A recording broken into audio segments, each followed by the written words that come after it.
Welcome to Abhi TV. ఒకానొకప్పుడు ఒక ఊరిలో ఒక అమాయకపు పిచ్చుక ఉండేది. మనసులో ఏ కల్మషం లేని ఆ పిచ్చుకకో ఒకరోజు ఒక కాకుల గుంపు పరిచయం అయ్యింది. ఆ కాకులతో పిచ్చుకకి స్నేహం అయ్యింది. పిచ్చుకకి అందరూ చెప్పారు, ఆ కాకులతో స్నేహం చేయొద్దు, అవి మంచివి కావు అని. కాని ఆ పిచ్చుక మాట వినలేదు. ఒకరోజు కాకుల గుంపు ఎటో వెళ్తూ పిచ్చుకను కూడా తోడు రమ్మన్నాయి. అమాయక పిచ్చుక ఎక్కడికి, ఎందుకు అని అడగకుండా ఆ కాకులను గుడ్డిగా నమ్మి వాటితో వెళ్ళింది.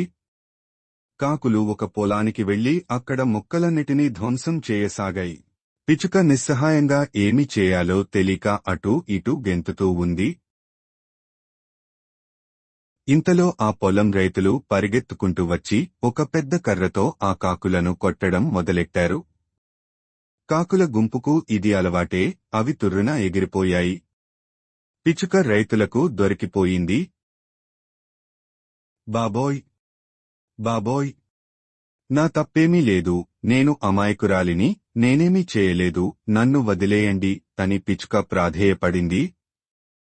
కాని పంట నాశనం అయిన రైతులు కోపం మీద ఉన్నారు. పిచ్చుక మాట నమ్మలేదు కదా, దానివైపు అసహ్యంగా చూసి మరో 2 దెబ్బలు వేశారు. ఇతరులు మన మిత్రులను చూసి మన గుణం ఏమిటో నిర్ధారించుకుంటారు. అందుకే మనం మంచిగా ఉన్నా మన స్నేహితులు చెడువారైతే మనం కూడా చెడ్డవాళ్లమనే అనుకుంటారు.